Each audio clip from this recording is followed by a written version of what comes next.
วันอาทิตย์ที่13มีนาคม2565ขึ้น11ค่ำเดือน6เหนือตาลตุง2อำเภอปักตุงปักจ้อตั้งเจตนางานบุญตลอดทั้งวันวันศุกร์ที่18มีนาคม2565แรม1ค่ำเดือน6เหนือ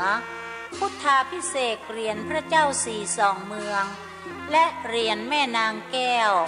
เริ่มเวลา6 โมงแลงตลอดทั้งคืนพร้อมเบิกเนตรพระเจ้าสี่สองเมืองกวนเข้าทิพย์2 ตำรา2 หม้อ2 จังหวัดวันเสาร์ที่19มีนาคม2565แรม2ค่ำเดือน6เหนือเป็นวันประกอบพิธียกยอดฉัตรประดิษฐานเหนือยอดเจดีย์สี่สองเมืองเจดีย์ดอยตุงจำลองเจดีย์ดอยสุเทพจำลองเวลา8 โมงถึงบ่าย2เปิดโอกาสให้ประชาชนบูชาผ้าแพรบูชาเหรียญพระเจ้าสี่สองเมืองเหรียญเจ้าแม่นางแก้วเวลาบ่าย2:39 นาทีประกอบพิธียกยอดฉัตรเจดีย์สี่สองเมืองเจดีย์ดอยตุงจำลองเจดีย์ดอยสุเทพจำลองพร้อมเจ้าภาพกล่าวถวายเจดีย์สี่สองเมืองและสิ่งก่อสร้างไว้ในพระพุทธศาสนาเวลา6:39 นาทีพระสงฆ์เจริญพระพุทธมนต์อบรมสมโภชเจดีย์และเสนาสนะจนถึงเวลา4 ทุ่มประกอบพิธีสวดเบิกวันอาทิตย์ที่20มีนาคม2565แรม3ค่ำเดือน6เหนืองานแห่ขวตาลหัววัดจำนวน250 วัดในเขตอำเภอดอยสะเก็ดอำเภอเวียงป่าเป้าและใกล้เคียงพร้อมขบวนแห่พระห่มพระธาตุเจดีย์สี่สองเมืองของ2 จังหวัดเพื่อห่มเจดีย์สี่สองเมืองในงานมีการแสดงซอเล่าขานตำนานดอยนางแก้วประวัติการสร้างม่อนพระเจ้าสี่สองเมืองและยกยอครูบาอาจารย์ในอดีตที่ร่วมคิดร่วมสร้างจวบจนถึงปัจจุบันจากศิลปินล้านนามากมายกิจกรรมการแสดงทางด้านวัฒนธรรมล้านนาสมโภชตลอดทั้งวันในโอกาสนี้นั้นจึงขอเชิญชวนพ่อแม่พี่น้องศรัทธาประชาชนพุทธศาสนิกชนทุกท่านไปร่วมพิธีดังกล่าวเพื่อเป็นการบันทึกไว้เป็นครั้งประวัติศาสตร์เป็นตำนานสืบสานเจตนาครูบาอาจารย์สืบไป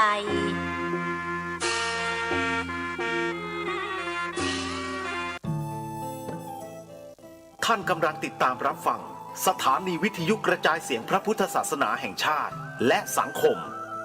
คลื่นเพื่อการศึกษาพระพุทธศาสนาและวัฒนธรรมระบบ FM 104.5 เมกะเฮิรตซ์ รายการต่อไปเป็นรายการคดีโลกคดีธรรม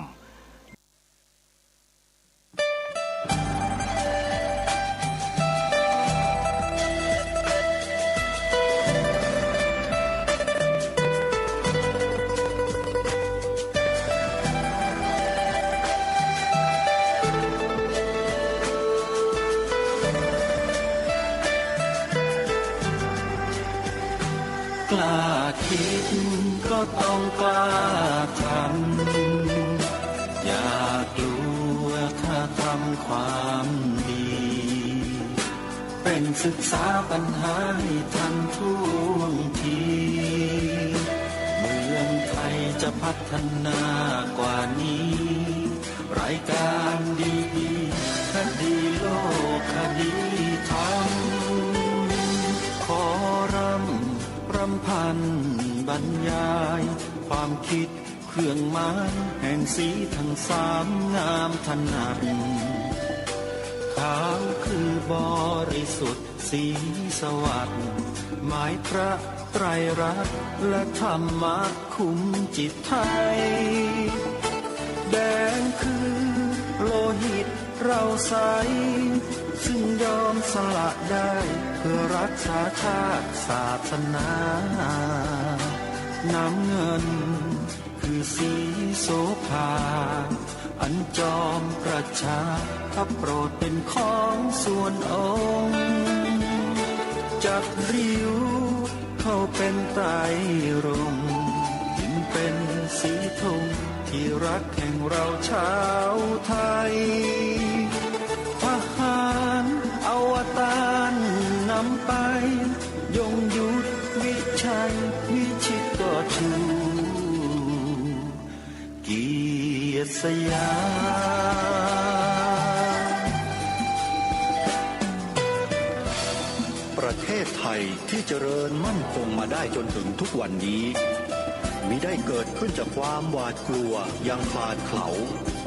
แต่บรรพบุรุษไทยของเราทุกยุคทุกสมัยล้วนแต่มีความกล้าหาญและชาญฉลาด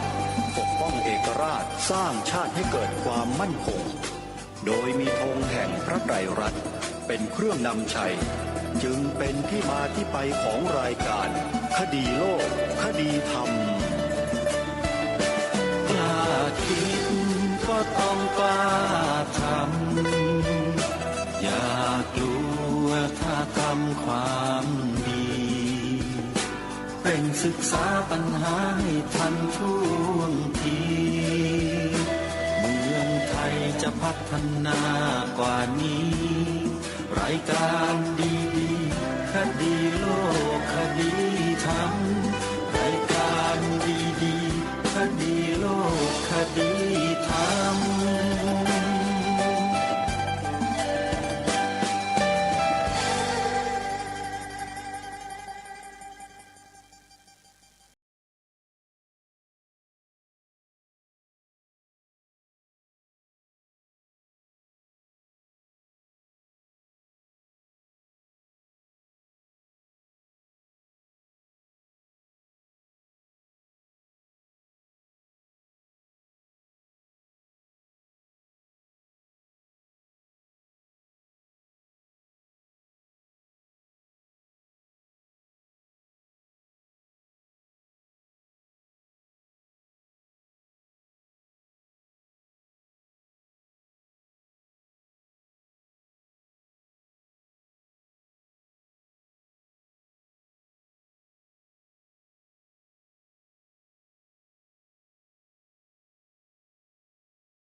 11 มีนาคม พระพุทธศักราช 2565 รายการคดีโลกคดีธรรมมาพบกับท่านผู้ฟังเป็นปกติทุกวันจันทร์ถึงวันศุกร์และวันเสาร์อาทิตย์ทางสถานีวิทยุแห่งนี้ท่านผู้ฟังสามารถดาวน์โหลดแอปพลิเคชันเพื่อติดตามรับฟังรายการนี้ได้เป็นประจำทุกวันแอปพลิเคชันชื่อว่าวิทยุพุทธศาสนาทั่วไทยวิทยุพุทธศาสนาทั่วไทยเป็นแอปพลิเคชันใหม่ล่าสุดที่รวบรวมสถานีวิทยุพระพุทธศาสนาแห่งชาติในจังหวัดต่างๆทั่วทุกภูมิภาคของประเทศมาไว้ในที่เดียวกันแล้วออนแอร์ออกอากาศผ่านระบบอินเทอร์เน็ตอัปเกรดขึ้นสู่แอปพลิเคชันวิทยุพุทธศาสนาทั่วไทยแอปนี้รวมทั้งสิ้น38 สถานีวิทยุแต่ละสถานีนั้นได้นำสาระธรรมะที่ดีๆมาเปิดให้กับท่านผู้ฟังที่มีความสนใจดาวน์โหลดแอปพลิเคชันนี้ไว้ในโทรศัพท์มือถือเพื่อติดตามรับฟังธรรมะสาระดีๆตลอด24 ชั่วโมงเป็นปรากฏการณ์ใหม่ ในแวดวงพระพุทธศาสนาของเราที่มีผู้ใจกว้างจัดทำแอปพลิเคชันขึ้นนี้เพื่อบริการธรรมะให้กับผู้คนในสังคมโดยไม่คิดมูลค่าใดๆทั้งสิ้นงานนี้ถือว่าเป็นการทำบุญใหญ่กันทั้งบ้านทั้งเมืองหมายความว่าถ้าใครก็ตามประชาสัมพันธ์เชิญชวนบอกกล่าวให้ผู้หนึ่งผู้ใดได้ดาวน์โหลดแอปพลิเคชันวิทยุพุทธศาสนาทั่วไทยนี้แล้วท่านผู้บอกนั้นแหละจะได้อานิสงส์แห่งบุญไม่หมดไม่สิ้นเพราะผู้ฟังนั้นเขาจะเปิดฟังตลอดกาลฟังอาจจะไม่ทั้งวันแต่ฟังกันทุกคนผลอานิสงส์ที่เกิดขึ้นจากความรู้ความเข้าใจในธรรมะเปลี่ยนจากความเป็นมิจฉาทิฏฐิให้เป็นสัมมาทิฏฐิมีความเห็นความเข้าใจที่ถูกต้องแค่นี้ก็ได้บุญมากมายมหาศาลแล้วเพราะฉะนั้นใครที่ต้องการจะได้บุญช่วยบอกให้ผู้อื่นดาวน์โหลดแอปพลิเคชันนี้กันนะโยมนะแอปพลิเคชันที่ชื่อว่าวิทยุพุทธศาสนาทั่วไทยต้องขอขอบคุณวัดป่าจริยธรรม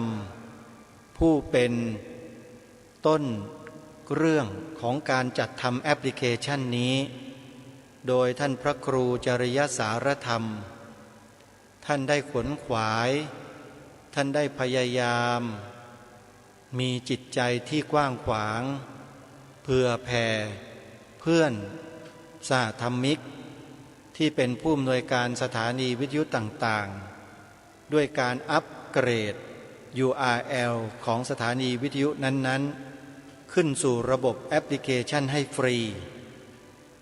มีวัตถุประสงค์คือบุญคือกุศลทั้งสิ้นอันนี้แหละคือสิ่งที่เราจะต้องปรับความเข้าใจกันใหม่แต่ก็ไม่ได้หมายความว่าจะให้พวกเราเลิกถวายปัจจัยพระนะโยมอาตมาภาพไม่มีแนวคิดเช่นนั้นเลยมีแต่จะบอกกับโยมว่าโยมพระสงฆ์รูปไหนที่โยมเห็นท่านทำงานนะโยมนะ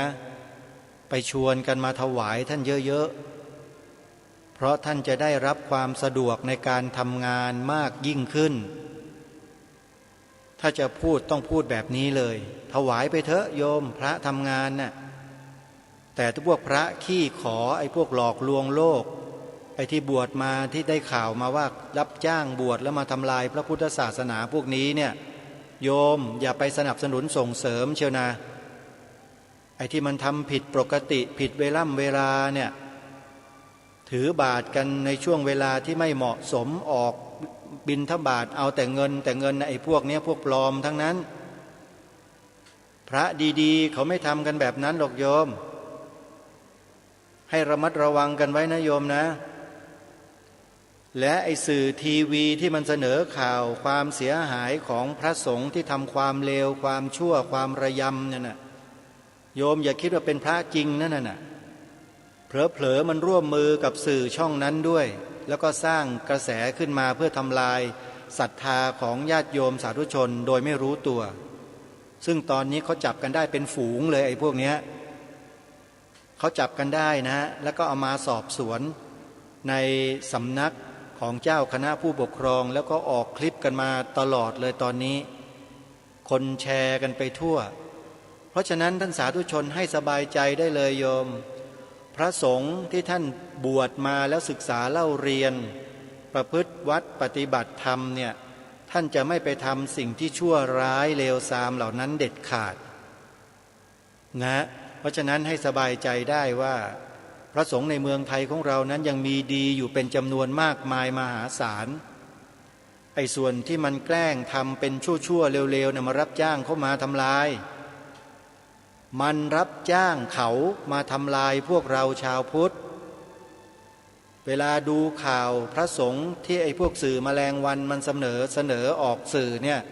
ให้โยมปิดสื่อหนีสื่อนี้ทิ้งไปเลยไม่ต้องไปดูมันอาตมาบอกได้แค่นี้แหละไอ้พวกนี้มันไม่มีสำนึกไม่มีความสำนึกอะไรเลยสติปัญญามันก็ไม่มีมันคิดไม่เป็นอันนี้ถ้าเกิดพ่อแม่พี่น้องท้องเดียวกับเขา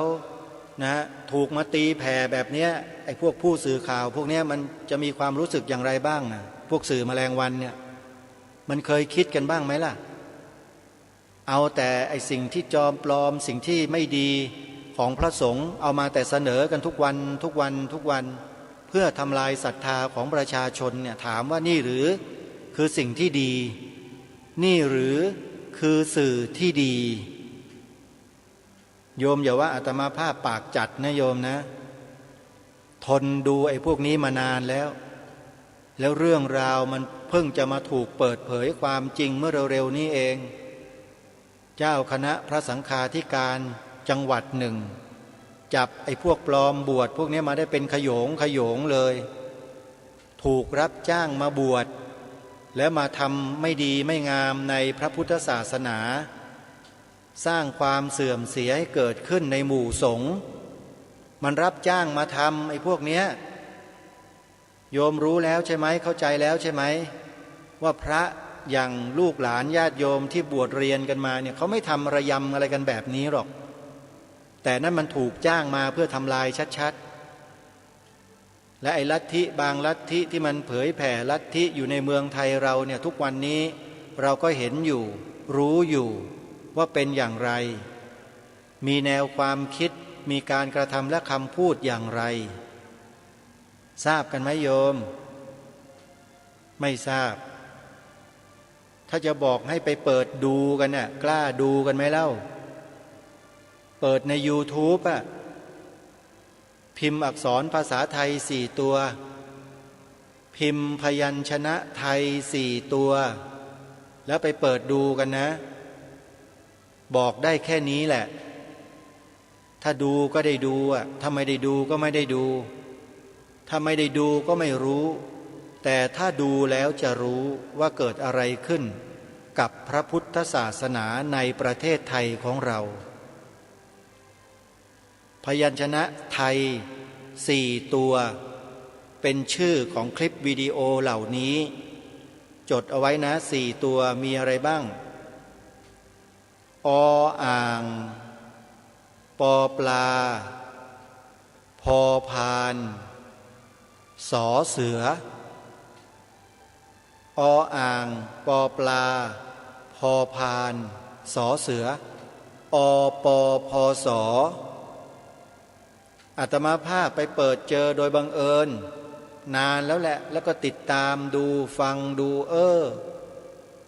เข้าท่าดีนะข้อมูลเหล่านี้ยังไม่มีใครกล้านำมาเสนอเลยแต่กลุ่มนี้เขากล้าเราก็เลยดูพอดูแล้วก็รู้มากขึ้นรู้เพิ่มขึ้นรู้เยอะขึ้นเข้าใจอะไรมากยิ่งขึ้นแต่พูดออกอากาศไม่ได้เกรงใจเขาเกรงใจเจ้าของผลงานเดี๋ยวเขาหาว่ารายการคดีโลกคดีธรรมเนี่ยไปแย่งซีนเขาโยมอาตมาภาพไม่ได้มีอุปนิสัยเช่นนั้นหรอกโยมนะไม่ชอบไปแย่งซีนของใครเห็นพระรูปนั้นดังๆเห็นพระรูปนั้นเด่นๆเก่งๆและอาตมาภาพไปแย่งซีนท่านมาทำทีเป็นเหมือนท่านอะไรท่านไม่มีอาตมาภาพเป็นตัวของตัวเองเป็นสยามโยมคำว่าสยามโยมไปศึกษาศัพท์คำว่าสยามดูนะยิ่งในศักดิ์ศรีของตัวเองโยมสยามเนี่ยนะเพราะฉะนั้นอย่าลืมไปติดตามดูกันนะบอกข้อมูลกันแล้ว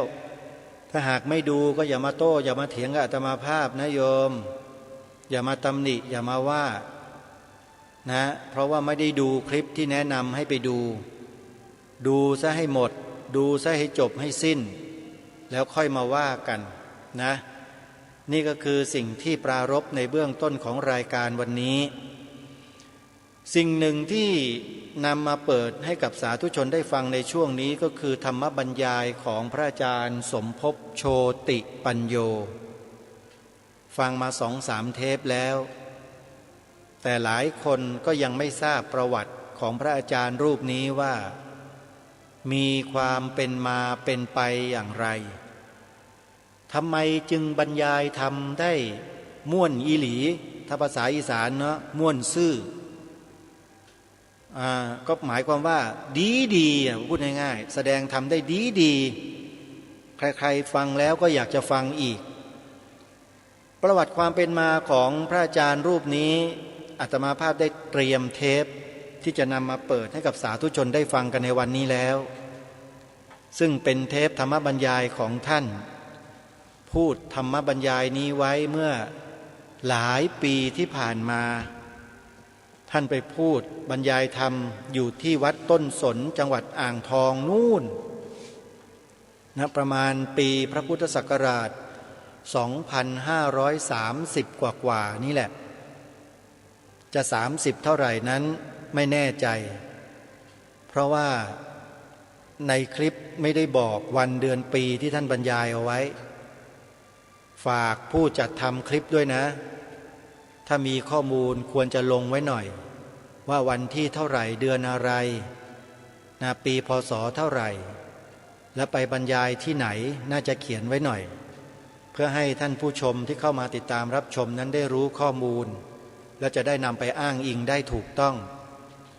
แต่ถึงอย่างไรก็ตามธรรมบรรยายของพระอาจารย์สมภพนั้น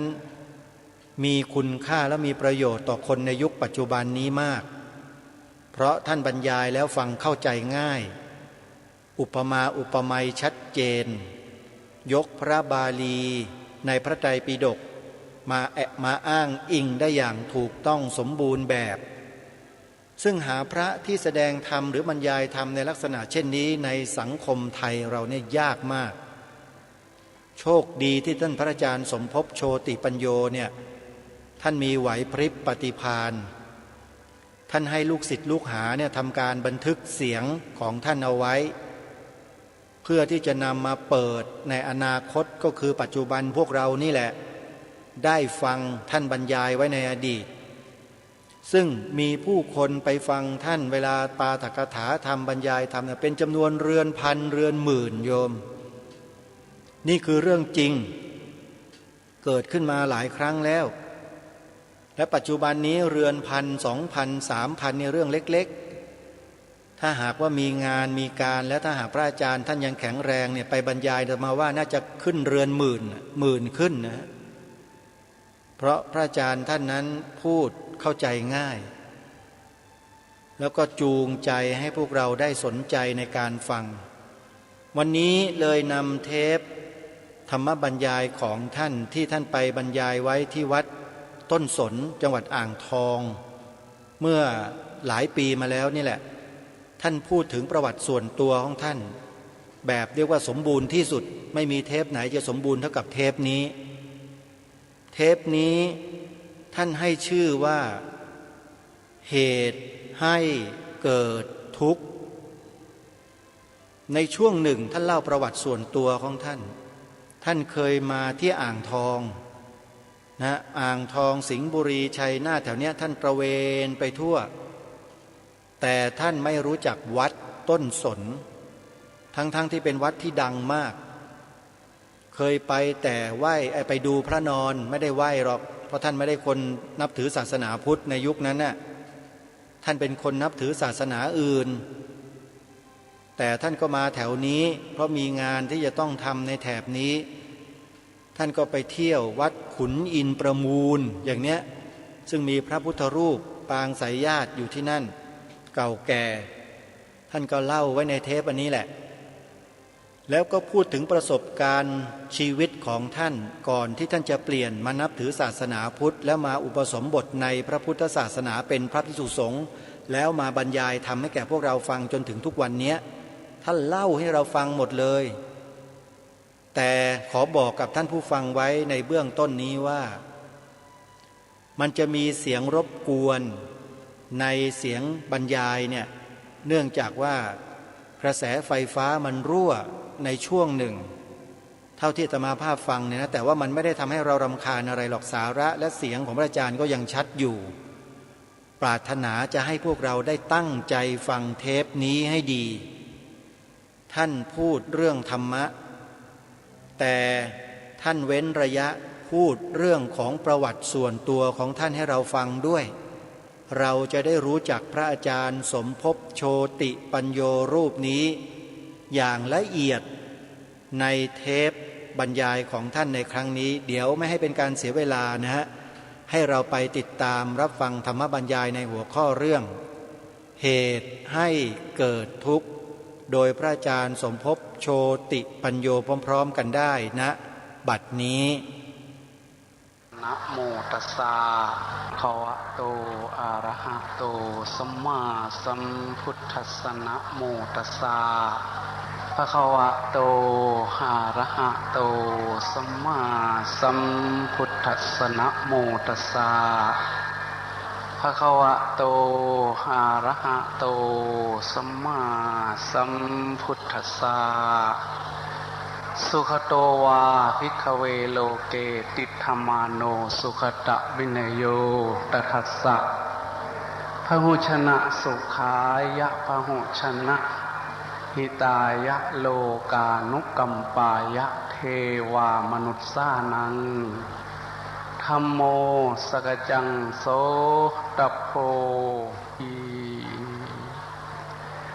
ขอนอบน้อมแด่พระผู้มีพระภาคเจ้าผู้เป็นบรมครูของเทวดาและมนุษย์ทั้งหลายแม้ปรินิพพานนานแล้วพระองค์นั้นด้วยเสียงกล้าวขอกล่าวนมัสการแด่พระมหาเทรานุเถระพระเดชพระคุณท่านหลวงพ่อพระครูอนุสาสโสพลตลอดทั้งพระมหาเทรานุเถระผู้ทรงศีลสุตตาธิคุณปัญญาธิคุณภาวนาธิคุณด้วยความเคารพอย่างสูงยิ่งขอแสดงความเคารพและนับถือเพื่อนสัทธมิกผู้ร่วมสัพพมจารีทั้งหลายด้วยความเคารพและนับถือยิ่งขออำนวยพรสิริสวัสดิ์พิพัฒนมงคลความสงบเยือกเย็นแห่งจิตแห่งใจและความผาสุกทุกประการขอจะบังเกิดมีแด่เหล่าญาติโยมพุทธบริษัทเนกขมจารีเนกขมจารินีผู้ใฝ่ศีลใฝ่ธรรมผู้แสวงหาคุณงามความดีผู้ใฝ่บุญใฝ่กุศลทั้งหลายโดยทั่วกันทุกท่านทุกคนณโอกาสนี้ในช่วงเวลาต่อจากนี้ไปเป็นเวลาที่ท่านทั้งหลายจะได้ฟังการกล่าวธรรมิกถาคือถ้อยคำอันประกอบไปด้วยธรรมอันเป็นคำสั่งสอนในทางพระพุทธศาสนาแล้วขอให้พี่น้องทั้งหลายจงได้ตั้งอกตั้งใจฟังกันด้วยดีเพื่อจะได้เกิดประโยชน์ในการฟังจะได้นำไปเป็นข้อคิดในการปฏิบัติกิจชีวิตประจำวันให้เกิดประโยชน์แก่ตนเองแก่ครอบครัวแก่ประเทศชาติแก่สังคมแก่พระศาสนาสืบต่อไปตามสมควรแก่เวลาอันจะพึงมีในวันนี้ประการแรกนั้นอาตมาภาพขอใช้สิทธิส่วนตัวขององค์บรรยายซึ่งอยู่บนธรรมาสน์อนุญาตให้ท่านสาธุชนทั้งหลายที่กำลังนั่งพนมมืออยู่ได้วางมือลงสักคุณยายคุณตาไม่ต้องพนมมือก็ได้วางไว้ในตักของท่านนั่งในอาการแห่งสมาธิทำจิตใจของท่านให้สงบทำร่างกายให้มันผ่อนคลายแล้วเราจะได้ตั้งอกตั้งใจฟังกันในสิ่งที่ควรฟังในสิ่งที่ควรพูดอาตมาเดินทางมาไกลจากจังหวัดสกลนครซึ่งเป็นเกือบจะสุดแดนไทยใกล้ฝั่งแม่น้ำโขงแม้พี่น้องทั้งหลายที่มาจำนวนมากในวันนี้ก็คงมากันหลายจังหวัดหลายตำบลหลายอำเภอหลายหมู่บ้านการที่เราทั้งหลายได้มารวมกันในวันนี้ถ้าจะเปรียบก็เหมือนแม่น้ำคนละลำห้วย ไหลลงสู่ลำธารอันเดียวกันเอื่อยอ่อยสงบงามเหมือนแควเล็กแควน้อยที่ไหลหลั่งลงสู่แม่น้ำเจ้าพระยาแม่น้ำไม่เคยแยกแตกจากกันฉันใดน้ำใจของชาวพุทธผู้เลื่อมใสในพระรัตนตรัยแม้จะอยู่คนละหมู่บ้านตำบลอำเภอจังหวัด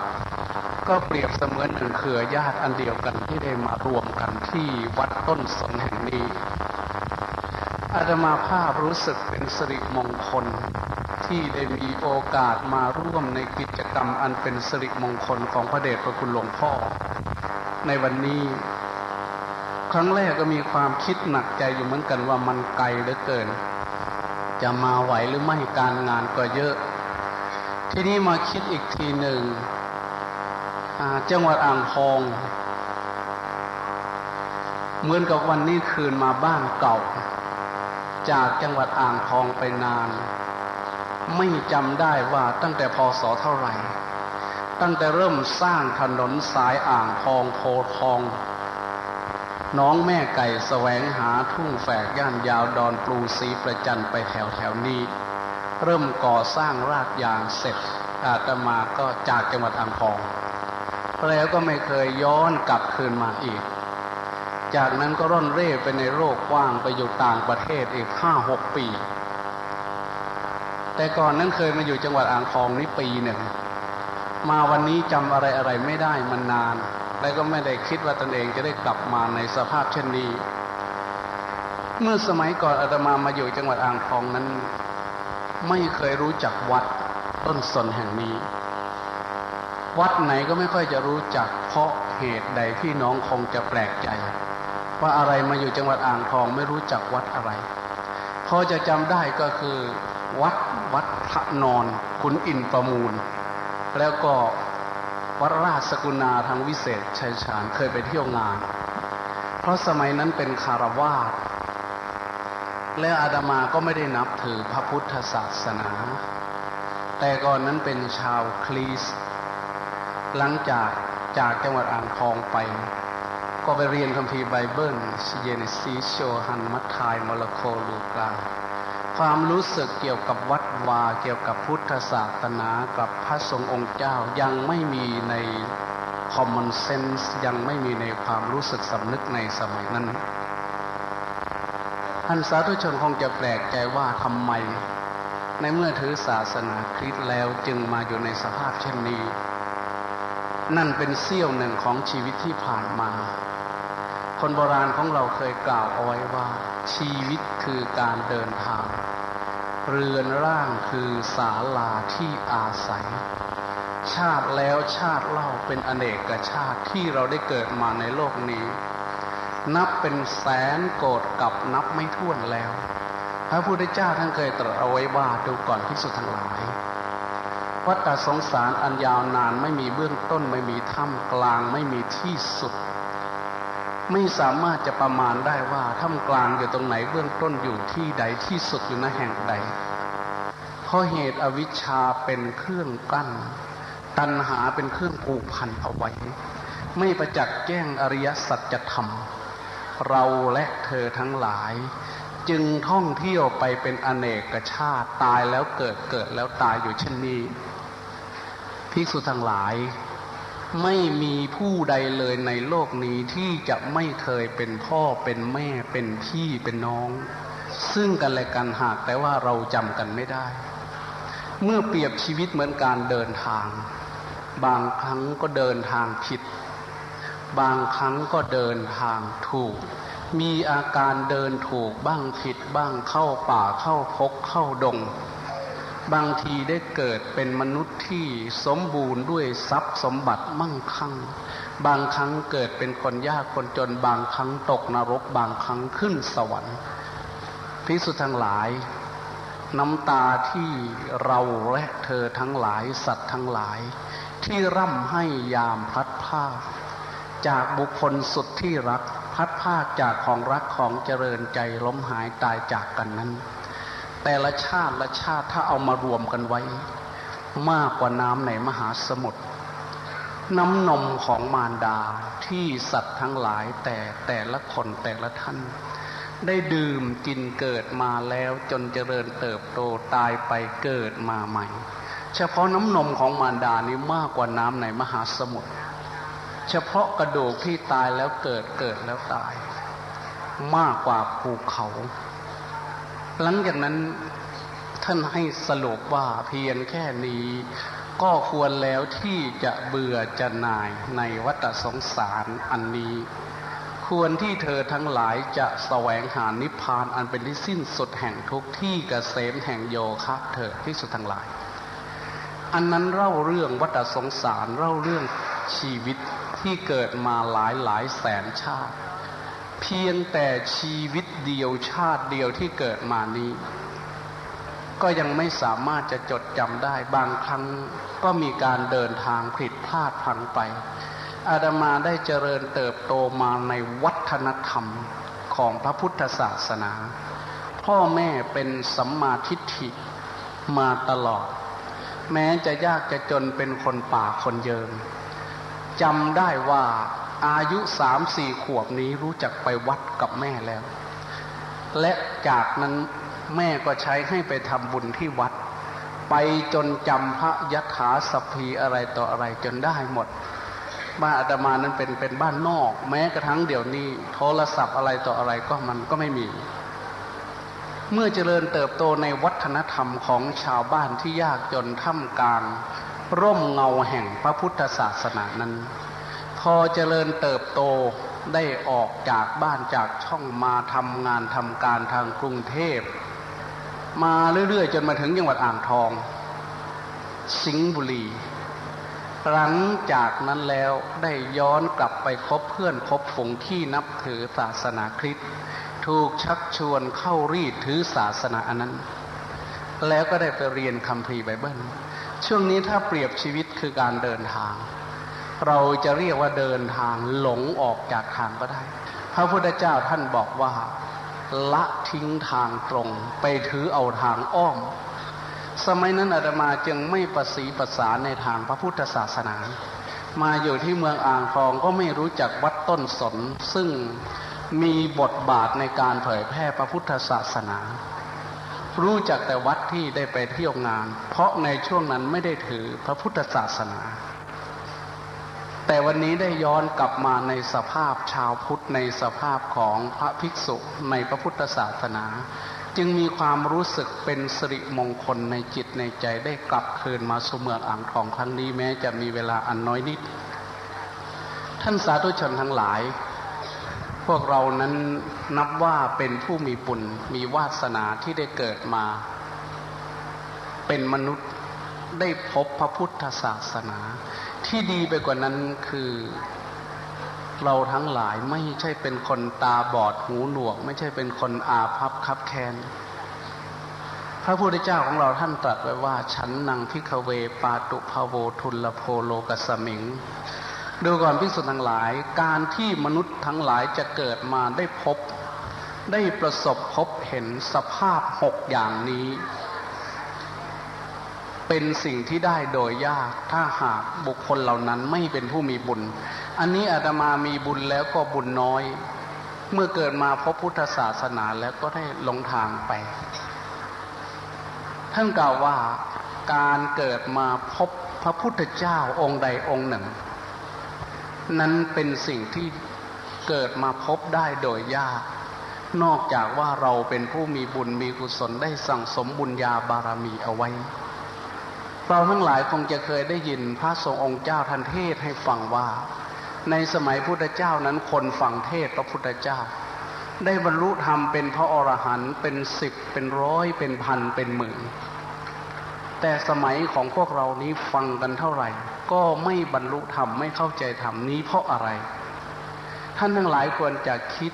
ทำความเข้าใจในตรงนี้ที่พระพุทธเจ้าของเราท่านตรัสว่าการได้เกิดมาพบพระพุทธเจ้านั้นเป็นบุญอย่างยิ่งที่ได้กระทำมาบุคคลที่จะได้เกิดมาทันพระพุทธเจ้าแต่ละองค์แต่ละครั้งได้เกิดมาร่วมสมัยนั้นคือคนที่ได้สั่งสมบุญญากตาธิการเก็บเล็กผสมน้อยร้อยรักเป็นพุ่มเป็นพวงแห่งอริยญยธรรม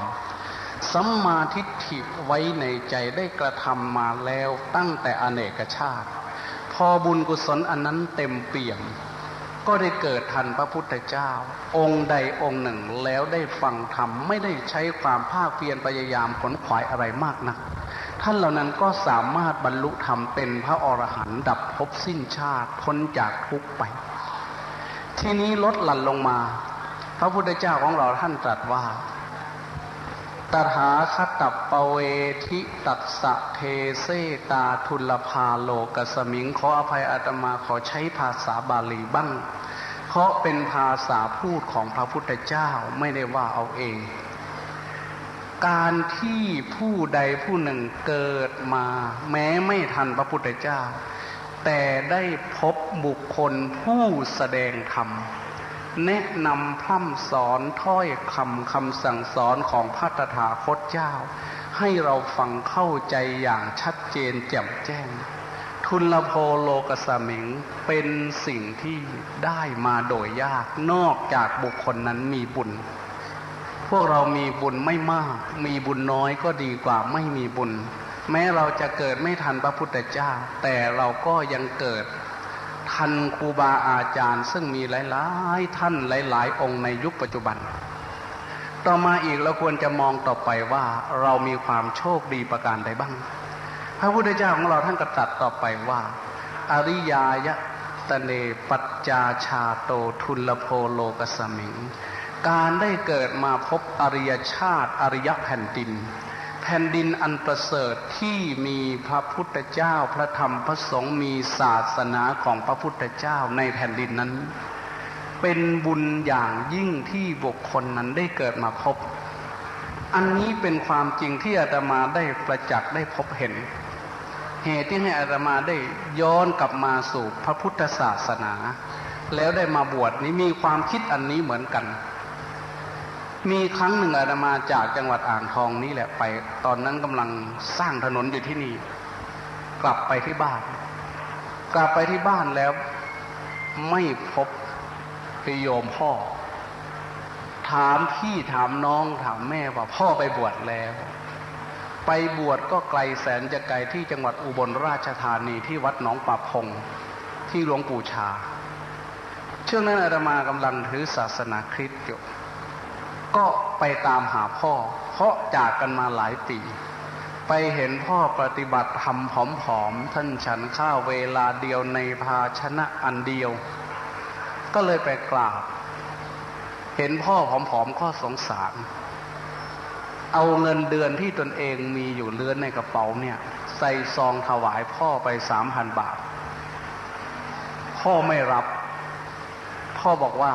สิ่งที่ลูกกำลังโหยหิวนั้นพ่อได้อิ่มมันหมดแล้วทำให้อาตมาคิดขึ้นมาอีกว่าทำไมท่านพูดอย่างนี้เราก็ไม่ค่อยจะเข้าใจซื้อผ้าจีวรไปถวายไม่รู้จักจะซื้ออะไรไปให้พระเพราะเราไม่คุ้นเคยเท่าไหร่ไปถวายท่านรับแล้วท่านก็บอกว่าเอาไปไว้เป็นพันธาคาริกเอาไปไว้เป็นส่วนกลางตามพระวินัยพระภิกษุมีจีวรเก็บไว้เป็นของตนเองเกิน3 ผืนไปเกิน10 วันไปเนี่ยต้องอาบัติแล้วในพุทธศาสนานี้ถ้าเราจะดูระบบชีวิตระเบียบสังคมของพระพุทธศาสนาถ้ามองในแง่พระวินัยพระพุทธศาสนาก็เป็นระบบคอมมูนคือยิ่งกว่าคอมมิวนิสต์ถ้ามองในแง่พระธรรมหนักเข้ากว่านั้นเองมองสิ่งทั้งหลายเป็นธรรมชาตินิสัตโตนิชีโวสุญโยธาโตมัตตโกเป็นสักว่าธาตุตามธรรมชาติไม่ว่าจะเป็นร่างกายเป็นจิตใจว่างจากความหมายแห่งความมีตัวตนไม่ใช่สัตว์บุคคลตัวตนเราเขานั้นส่วนธรรมส่วนด้านระบบระเบียบวินัยนั้นพระสงฆ์องค์เจ้าจะมีความเป็นอยู่อย่างเรียบง่ายสอดคล้องกลมกลืนกับธรรมชาติไม่มีอะไรที่จะต้องไปแตะต้องส่วนเกินของสังคมอาตมาก็แปลกใจอีกในคืนนั้นก็นอนอยู่ที่วัดคุยกับพ่อบอกว่าลูกทุกคนเนี่ยเขาไม่สูบบุหรี่เขาไม่กินเหล้าแล้วเขาก็บวชแต่เธอบวชก็ไม่บวชแถมยังทำทุกอย่างนี่เป็นลูกที่ไม่ดีของพ่อมีคนเดียว นั่นพ่อปรารภแล้วพ่อบอกว่าควรจะบวชสักพรรษาหนึ่งในช่วงนั้นอาตมาก็ถือศาสนาคริสต์แต่ไม่กล้าบอก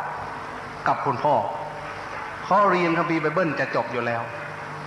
ที่นี่เช้ามาพระในวัดหนองประพงสมัยนั้นก็มีมากพอสมควรโดยเฉพาะพระฝรั่ง 7-8 ประเทศกำลังตื่นตัวมาบวชในสมัยนั้นท่านอาจารย์โรเบิร์ตซูเมโทซึ่งเดี๋ยวนี้ก็ไปเป็นอาจารย์ใหญ่อยู่ที่ซิสเฮิร์ดที่จิตวิเวกที่อังกฤษแล้วก็ไปเปิดสาขาใหม่ที่เมืองซูริกประเทศสวิตเซอร์แลนด์แล้วก็มีอีกหลายๆแห่ง 4-5 แห่งท่านองค์นั้นก็มาอยู่ก่อนเขาเป็นพระภิกษุรุ่นไพโอเนียร์รุ่นบุกเบิกหลังจากนั้นก็มีพระฝรั่งอีกหลายๆองค์เช้ามาพระเหล่านั้นก็ไปบิณฑบาตแล้วก็มาฉันข้าวอาตมาก็ไปนั่งดูความจริงนั้น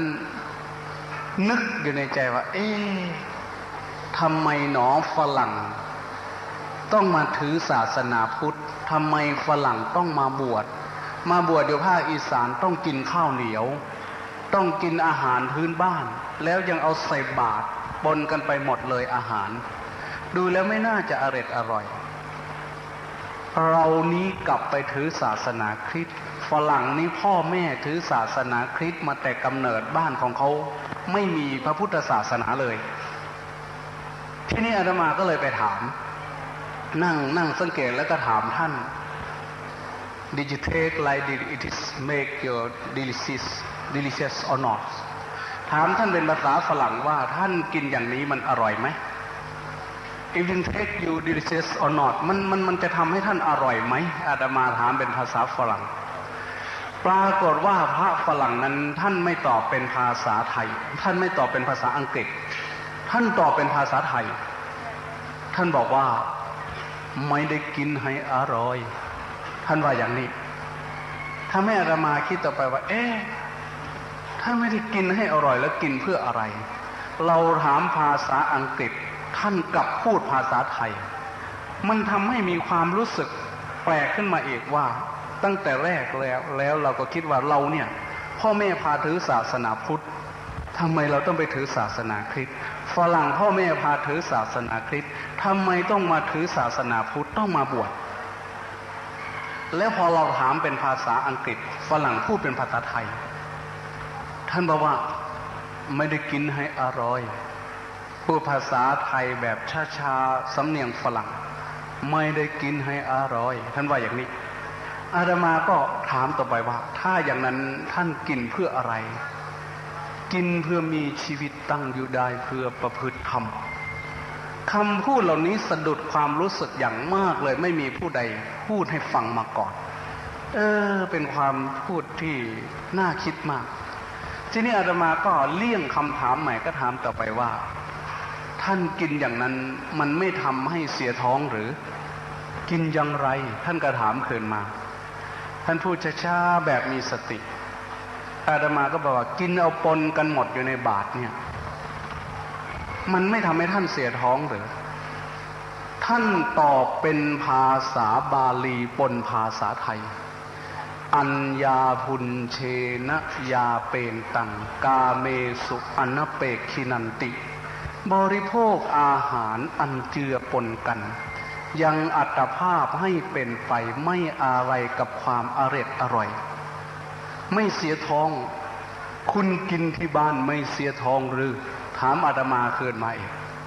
อาตมาบอกว่ากินที่บ้านเนี่ยไม่ได้กินอย่างนี้เพราะเอามารวมกันคือเหมือนท่านเนี่ยไม่ได้ทำอย่างนี้อยู่บ้านอยากอะไรก็เลือกกินอยากกินถ้วยไหนจานไหนก็ตักกินพระฝรั่งท่านบอกว่ากินคนละครั้งก็ไปรวมกันในทองแห่งเดียวท่านว่าอย่างนี้ถ้าไม่อาตมาเนี่ยนึกขึ้นมาได้เองว่าทำไมพวกฝรั่งเหล่านี้จึงมีความคิดที่จะมาบวชแล้วปฏิบัติธรรมอย่างเข้มข้นอย่างนี้มันน่าจะมีอะไรดีๆในพุทธศาสนาที่เราไม่รู้จักเราไปเรียนแต่คัมภีร์ไบเบิลอยู่อย่างเดียวในที่สุดอาตมาก็เกิดความรู้สึกเลื่อมใสลึกๆในใจเห็นพระไม่มีที่อยู่พอได้ไปกราบเรียน พระเดชพระคุณท่านหลวงปู่ชาบอกว่าพระไม่มีที่อยู่นี่ถ้าผมจะสร้างกุฏิเล็กๆสักหลังหนึ่งให้พระจะได้ไหมครับพระอาจารย์ชาบอกว่ามันก็เป็นบุญของคุณถ้าคุณจะทำอาตมาคิดแล้วว่าเราอยู่เป็นคฤหัสถ์เนี่ยเคยทำงานเงินเดือนแพง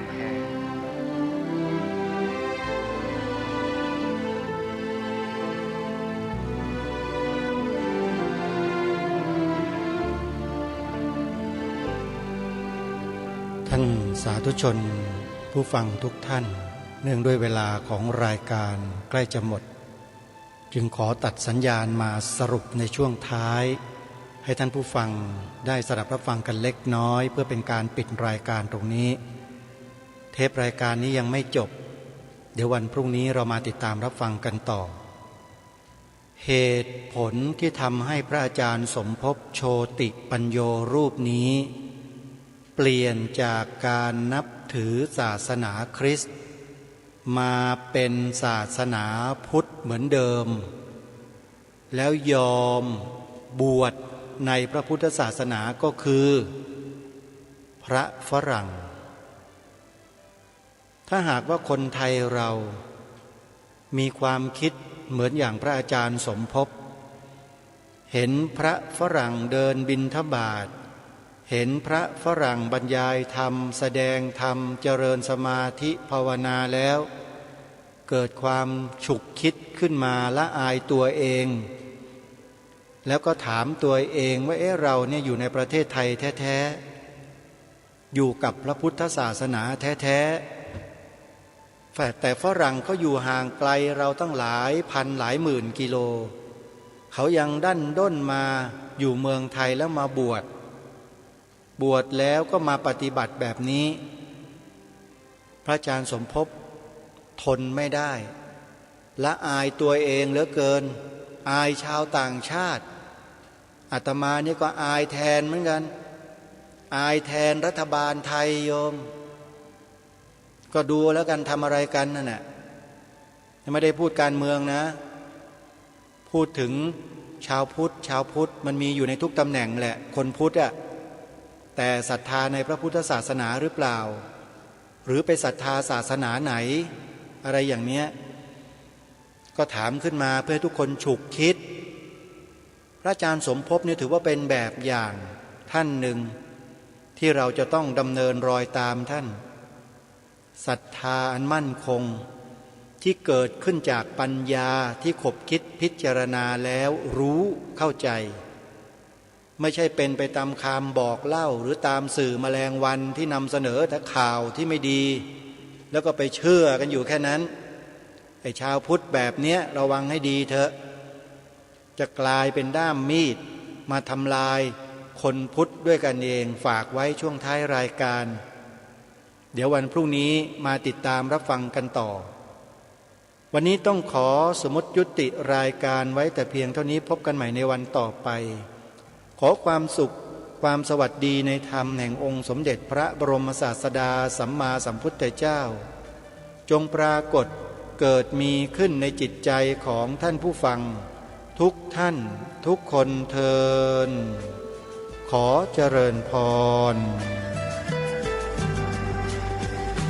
กล้าคิดก็ต้องกล้าทำอย่ากลัวถ้าทำความดี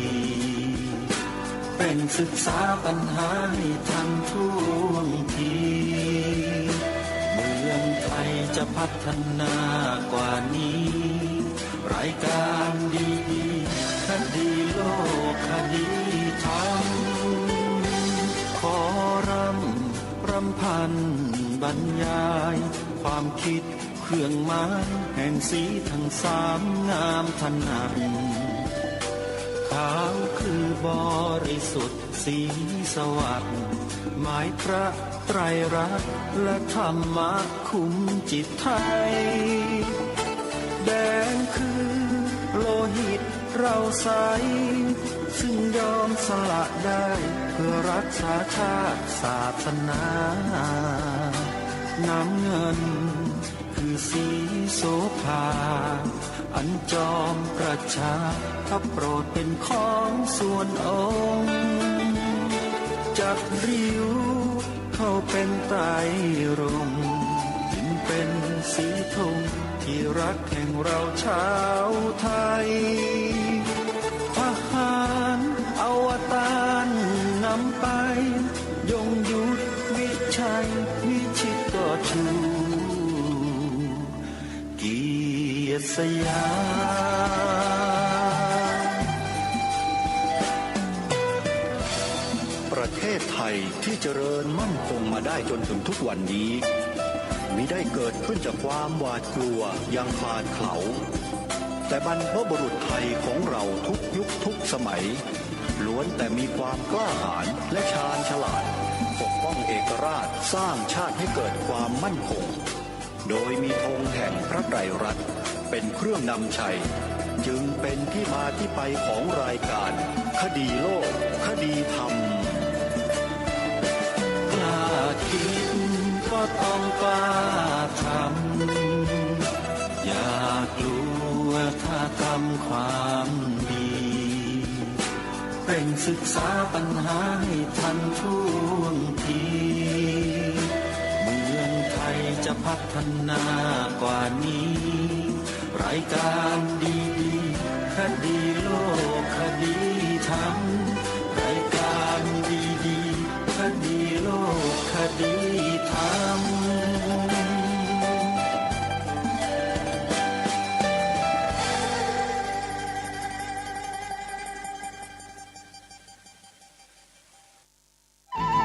ที่จบไปแล้วนั้นเป็นรายการคดีโลกคดีธรรมดำเนินรายการโดยพระครูปลัดณรงค์ฤทธิ์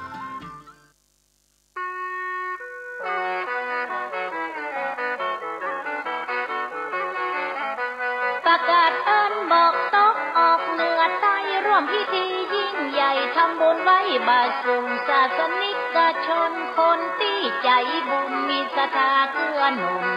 ศาสนาเจ้าในงานยกยอดชัดจัดเป็นพิธี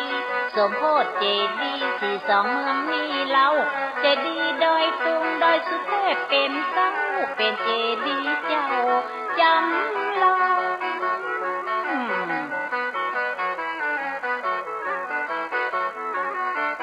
ของกัปตันศาลาถวายสิ่งปลูกสร้างมีแห่งหลายอย่างมากมายไก่กองทุกอย่างเสร็จแล้วจะได้ฉลองเพราะศรัทธาตั้งของมาร่วมกันคึกสร้างจะทำ0200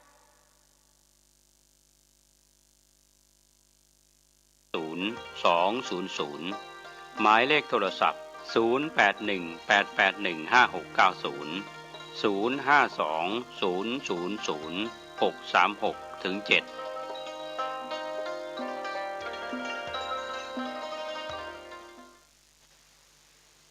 เจริญสุขญาติโยมท่านผู้ฟังทั้งหลายทุกท่านทุกคนวันนี้รายการปกิณกะแห่งธรรมะสเปเหระอันน้อยนิดน้อย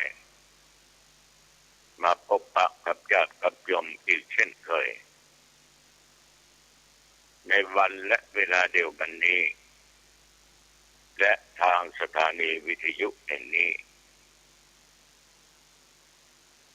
พ่อแม่พี่น้องญาติโยม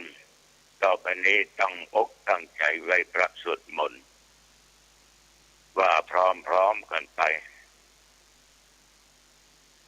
อะระหังสัมมาสัมพุทโธภควาพุทธังภควันตังอภิวาเทมิกราบพระพุทธสวากขาโตภควตาธัมโมธัมมังนัมมัสสามิกราบพระธรรมสุปฏิปันโนภควโตสาวกสังโฆสังฆังนัม มามิกราบพระสงฆ์ต่อไปเรากำลังนมัสการบ้าพร้อมๆกันไปนะโมตัสสะภะคะวะโตอะระหะโตสัมมาสัมพุทธัสสะนะโมตัสสะภะคะวะโตอะระหะโตสัมมาสัมพุทธัสสะนะโมตัสสะภะคะวะโตอะระหะโตสัมมาสัมพุทธัสสะพุทธังสารนังคัจฉามิธัมมังสารนังคัจฉามิสังฆังสารนังคัจฉามิทุติยัมปิพุทธังสารนังคัจฉามิทุติยัมปิธัมมังสารนังคัจฉามิทุติยัมปิสังฆังสารนังคัจฉามิตติยัมปิพุทธังสารนังคัจฉามิตติยัมปิธัมมังสารนังคัจฉามิตติยัมปิสังฆังสารนังคัจฉามิ